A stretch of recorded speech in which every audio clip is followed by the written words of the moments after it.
I love dumplings so much. They're just such a gift. Dumplings are truly a form of art. The focus of Dumpling Daughter is to really share my home-style Chinese cuisine of my childhood with as many people as possible. Kahawa 1893 is a specialty coffee company. We source coffee from women farmers in Africa, and we give back to empower them. Kahawa means coffee in Swahili, which is the language that we speak in Kenya. And 1893 is the year that coffee was first commercially grown in Kenya. The name Maman encompasses the feeling of warmth and home, which is really the vibe that we have been going for. So we really wanted to kind of create a home away from home for our customers. Childhood classics are something that we always try to have on the menu, but we like to put a fun twist on them. We like to play with American flavor palettes with proper French pastry techniques.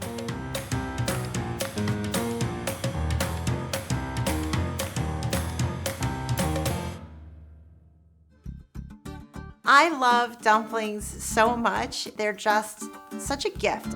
Dumplings are truly a form of art.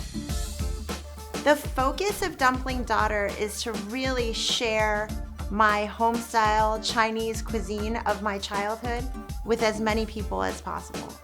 I am the founder and CEO of Dumpling Daughter, and my dumpling company has brought in over $4.5 million in the last year.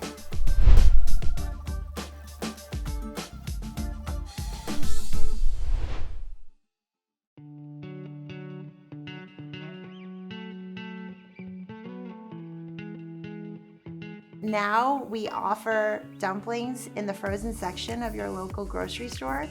We also sell dumplings nationwide to your door, shipping frozen dumplings, buns, and sauce. We also wrote a cookbook. We sell about 50,000 boxes of dumplings a month and anywhere between 1,500 to 4,000 dumplings a day through our restaurants. Our restaurants have been the beating heart of our business. $2.5 to $3 million, and our consumer is about $1 million right now because we're still considered a startup. I grew up in the fanciest Chinese restaurant I've ever been, and I was spoiled with the most incredible Chinese food at my parents' 5-star dining establishment. And so as you can imagine, growing up in this environment, it was super glamorous. I mean, Julia Childs celebrated her 80th birthday at our restaurant. My parents started a family. They created this incredible business, and it was ingrained in me to work hard. My parents always urged me to go out and get a real job, which meant don't go into the restaurant business. They begged of me. So I was an investment banker in New York City. And I realized very quickly that it bored me. I spent 5 years in finance as a day job, but at night I was going out to eat and I was cooking and I was researching. And by the time I finished my finance job, I had $97 in my bank account. I ended up asking my mom, I said, "Can I move home with you?" And she thought it was strange. And I said, "Well, under one condition, that you train me and you let me work with you and work under you in your restaurant."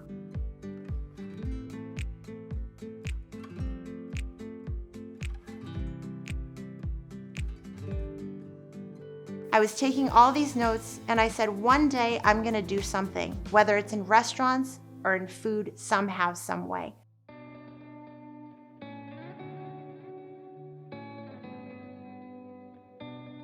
My husband actually said to me, "You don't have to work."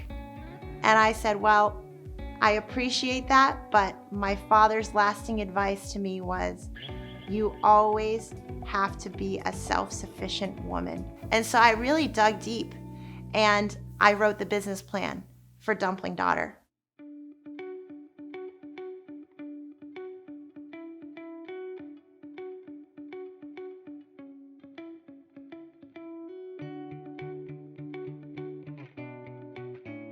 I found the first location for Dumpling Daughter in my hometown where I grew up. People were excited to experience the next generation from what my parents built, and the press naturally came. We had lines out the door and around the building for weeks. There were moments that I would just stand in the walk-in freezer and cry for just 30 seconds and then wipe away the tears and go back out because there was 40 people standing in line waiting for food that we were about to run out of. When we opened Dumpling Daughter, we had a combination of handmade and machine-made. I knew that if I wanted to sell a lot of dumplings, hand-making dumplings was just not sustainable. Pork and chive dumpling is the dumpling that I ate growing up when my mom and grandmother would all get around the table. We would make dumplings. It's truly grandma's recipe. When we make our dumplings at the factory, we freeze them raw, just the way that my grandmother did, to bring you that really authentic experience.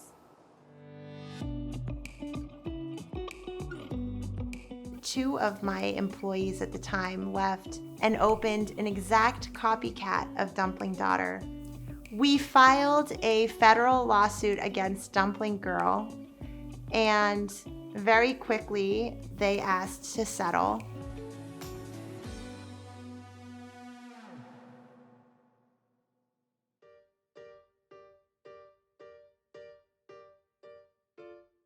I was very happy with one restaurant, but it was the customers and the response that we got that forced me to grow the brand.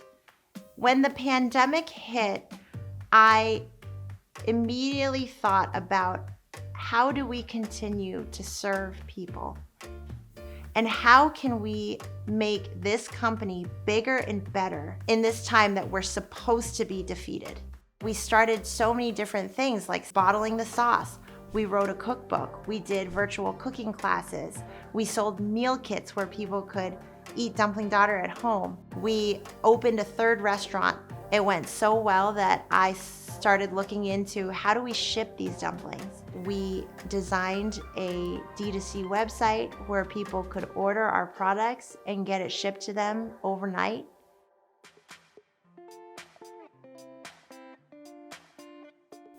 It's a very scary business for me because I'm used to running a restaurant where you make money.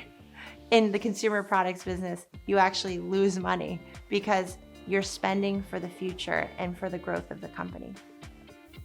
I think you need to have enough money in the bank and enough investors to continue to support the growth of your company until there is that tipping point. And hopefully when that tipping point comes, it will really pay off.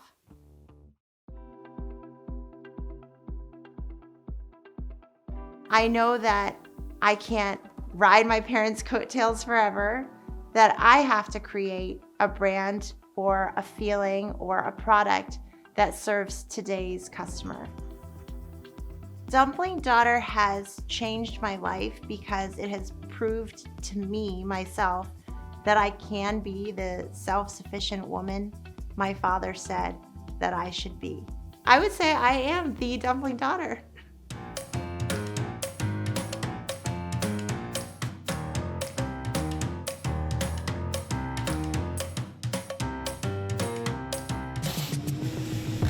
When I was on Wall Street, it was very fast-paced. As a woman, and especially as a Black woman, I was one of very few people in the industry. So I really had this motivation that I wanted to rise up. I survived on coffee. My name's Margaret Nyamumbo. I'm 36 years old and I live in New York City. My coffee company, Kahawa T93, brought in over $3 million last year.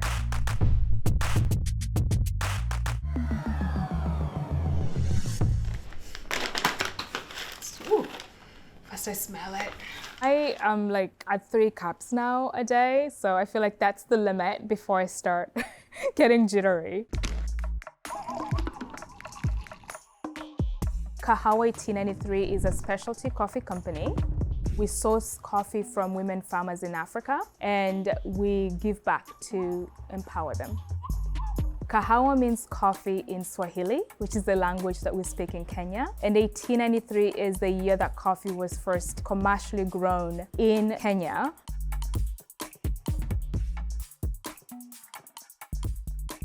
So this is the Kenyan flag, and Kenya is the main place that we source our coffee from.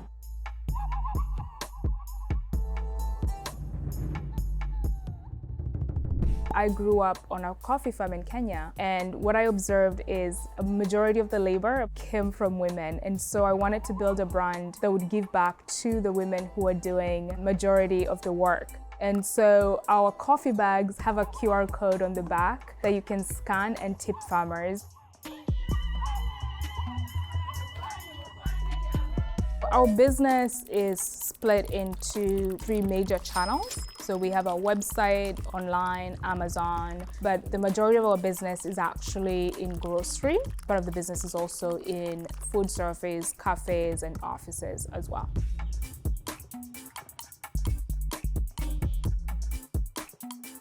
My parents were not happy when they heard that I had left a well-paying job on Wall Street to start a coffee company, because coffee was not as prestigious of a career at the time. To them, it was almost embarrassing that I was choosing to do coffee. I was working more than when I was in banking, but it didn't feel the same because I was essentially doing many different things and I loved what I was doing. I grew up in Western Kenya in a small town called Kisii. My parents growing up were farmers and traders. Coffee was seen as, a crop that didn't really pay farmers that well. So it was not something that was desirable to be into. In Kenya, we drink tea, we drink chai. We export all our coffee.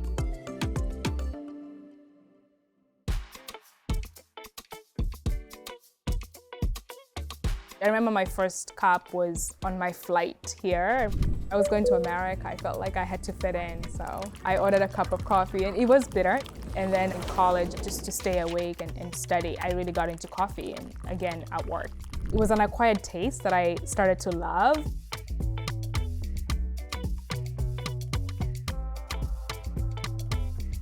I was covering consumer packaged goods, and it's during that process that I really got interested in studying a brand, because I learned how different brands had been started, and I realized that brands, even Fortune 500 companies that are household names at one point, had very small, humble beginnings. And so coffee to me was a natural match because I had this experience growing up on the farm. It's been a family business.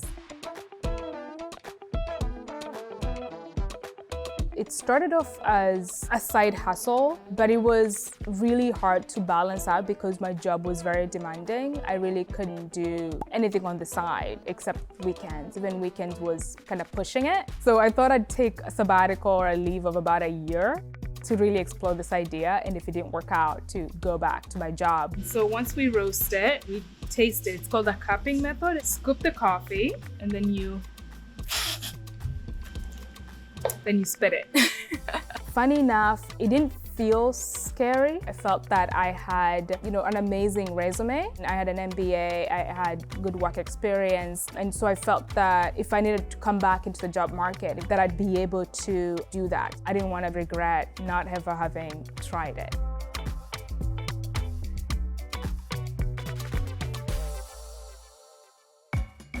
We are a small company still, so I'm involved from choosing which coffees we're going to roast this week, cupping the coffees, sampling them, all the way to thinking about marketing strategies for that week, talking to investors, customers, checking in with our customer service team, and overall just setting the strategy for the team.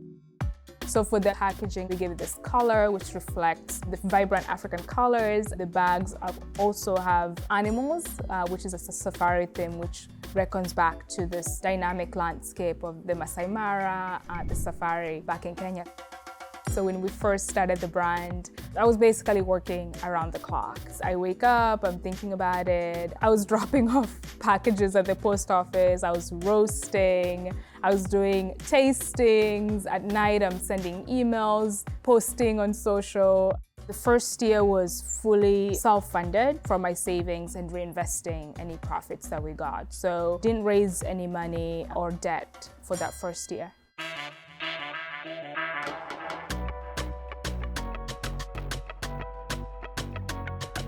Then the pandemic hit and that business went away overnight. I was really in a very weird state. I didn't know what was gonna happen next. I used up all my savings and I had about $50,000 in credit card debt. I was about to get a part-time job to start to supplement the business as it grew.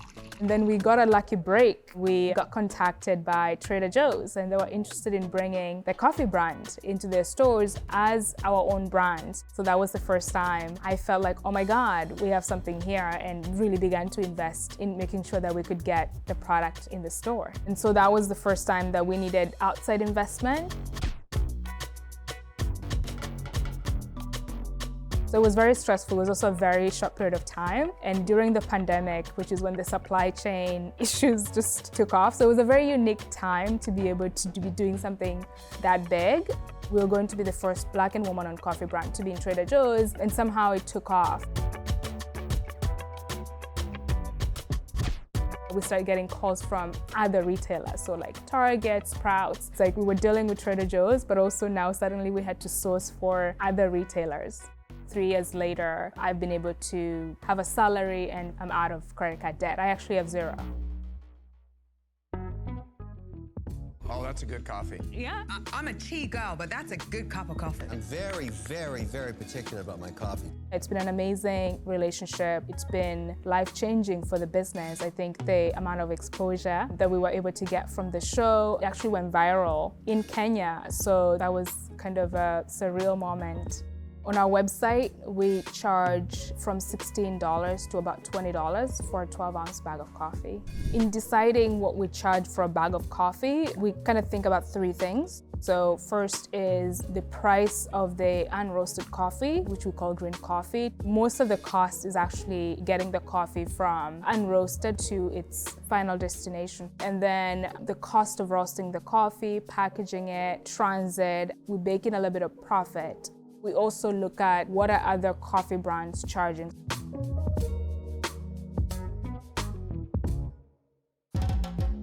Our goal is to keep growing our distribution, so being able to bring coffee to more households. So we are working towards increasing distribution, and also the more coffee that we're able to distribute, the more farmers that we can bring into our system and the more impact that we can have on the ground. It is a dream job. I wouldn't have predicted it, but it's something that I love doing. I don't know what else I would be doing if I wasn't doing this.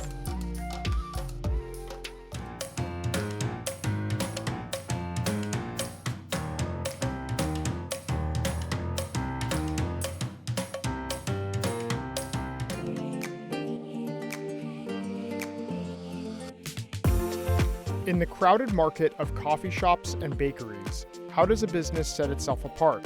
Is it having Instagrammable pastries, unique drinks, or is it something else?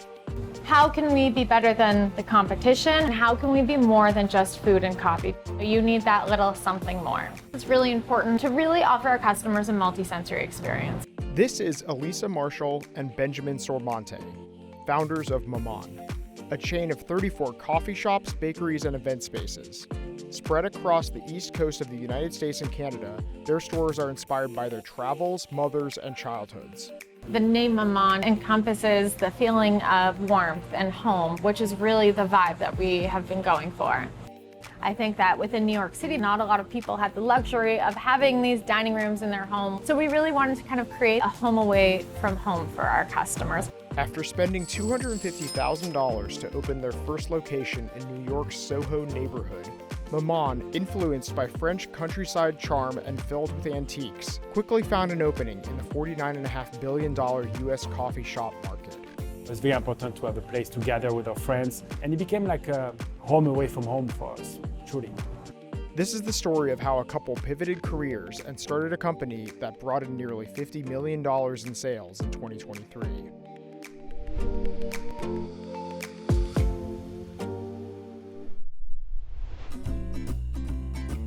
When they met in Montreal in 2011, Benjamin and Elisa were in very different careers from restaurant hospitality. Benjamin, originally from France, was pursuing a law degree, and Elisa, who grew up in the suburbs of Toronto, was dabbling in a few different spaces.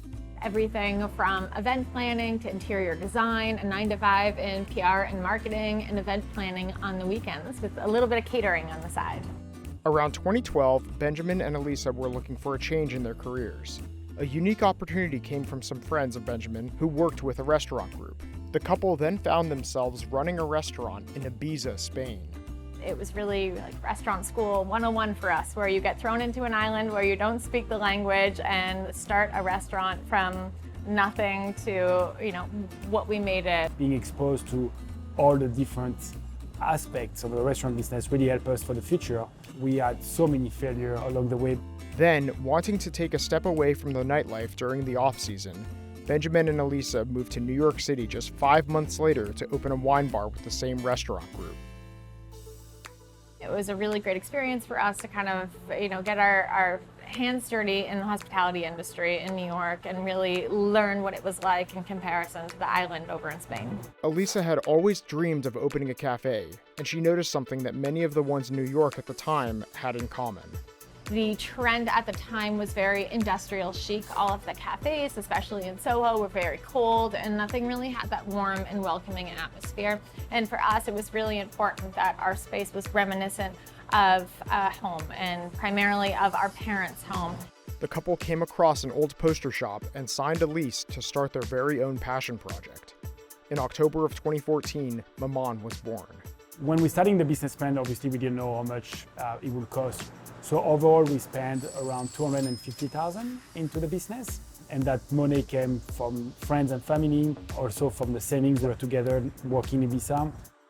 What was important to us is really to be super active in the construction of Maman. So our parents were there, we painted the wall all together as a family. We built some table, we built some chairs. So it was a lot of sweat and tears and love that make it happen. Benjamin and Elisa drew inspiration from their upbringing for the design of their cafe. Growing up with our family, we both live on the countryside. Elisa from the countryside of Toronto, and I live in the countryside of the south of France. We love antiques, we love repurposing items. We're very involved in the design of our store still to today. It's a very important part of the business for us. I grew up with my father being an antique dealer and my house being filled with antiques. I love hearing people come in and eating a meal saying that these are the plates that my grandmother had and this reminds me of home. So having that little bit of nostalgia in this space just helps to really embody what Maman is and what our ethos is. When creating the menu, Benjamin and Elisa continued to look to their childhoods. Initially, when we started creating the menu, a lot of the inspiration was drawn from our mothers and the recipes that we had growing up. We realized that when we ask ourselves, who's your favorite chef? We both say Maman, in a sense that we both grew up in a kitchen with our mom. Childhood classics are something that we always try to have on the menu, but we like to put a fun twist on them. We like to play with American flavor palettes with proper French pastry techniques. In addition to serving food and beverages, some Maman locations also act as event spaces. Depending on location and time of day, events at their cafes in New York and New Jersey range from $1,500 to over $10,000. It was a really big part of our business plan and has become a large portion of our business as well today. Benjamin and Elisa threw themselves into running and operating the business. Truly, the first couple months and maybe the year was really a 6 a.m. to maybe 8 p.m. I remember waking up, crack of dawn and coming in, getting the coffee machine ready. That was kind of my thing, overseeing the baked goods and the coffee and working the barista. And Ben was really front of house, working the cash and overseeing the savory. A breakout moment for the company happened just within a month of opening. I read an article on Grub Street saying, "Watch your back, Levin, Maman has the best chocolate chip cookie in town." And that was a very defining moment for us because then, Eater picks it up, the other publications pick it up, and the new hottest cookie in town is at Maman. I remember being in that moment looking at each other like, we are going to be here all night making these cookies. Maman brought in around $2 million in sales in its first year. We didn't have any day off. We couldn't pay ourselves for a while. We were very fortunate that our family helped us a little bit on the side so we could afford to live in New York. We put back all of our earnings into the company, knowing that it was something that we did want to grow and want to expand upon. So we lived very tight for our first few years. I think one of my most difficult points was where I was close to burnout. I think we were both working an excessive amount of hours every week and wanting to do everything ourselves. In 2015, Benjamin's brother invested $1.5 million as a purchase in equity. Eventually, Benjamin and Elisa started to bring in staff. It was really a matter of figuring out, what am I not very good at, where could someone else add more value, and what doesn't bring me joy on a daily basis, and kind of like carving that out and creating a job description for that role. 2017 brought another breakout moment when Maman's nutty chocolate chip cookie, then priced at $4, was named one of Oprah's favorite things. Today, a box of 8 of those nutty chocolate chip cookies ships anywhere in the US for $45. Prices for other in-store items on the menu vary. A regular croissant runs $4, a small latte $5.25, a tuna sandwich $17, and a breakfast bowl $16. Additionally, a 6-cookie gift box costs $30, and a 12-cookie gift box is $60. Maman would grow and open 2 new locations in 2015, one in Toronto and another in New York City's Tribeca neighborhood. They opened their 7th location in August of 2019 in Montreal. Near the end of 2019, Maman looked into investors. We went on a roadshow, and it was more by curiosity, try to understand if someone would be interested to partner with us. We didn't have any debt. Then in March 2020, the world collapsed. In December 2020, however, private equity firm TriSpan struck a deal with them, raising between $10 and $20 million. Benjamin and Elisa would own 50% of Maman, a majority stake according to the company, and all of their stores would remain company-owned. Expansion soon followed. An additional 27 locations have opened since then. During COVID, we ended up signing about 14 leases, a lot of them being second-generation restaurants where Ben was able to really negotiate some fabulous deals. In addition to expanding into other markets, Benjamin and Elisa want to transform their company into a lifestyle brand, complete with dinner plates, candles, vases, a cookbook, and a collaboration with baby and toddler brand Lalo. My vision for Maman is much more than just, brick and mortar and 4-wall restaurant. I really see us turning into a multifaceted lifestyle brand. For 2023, Maman brought in nearly $50 million in sales and maintained its profitability, according to the company. Today, Maman's revenue is roughly 75% from the restaurants, 20% from events and catering, and 5% from retail. While Benjamin manages Maman's business dealings, Elisa handles the company's creative direction and event planning. We really understood very quickly that if you want to be successful, you gotta be flexible and creative in your approach to the business. What we learned along the years is to be a little bit more focused on what we know how to do, and also sometimes to focus on the offering instead of wanting to please everyone. We really learn how to be focused on what's profitable, what's beneficial for us, but also for the customers.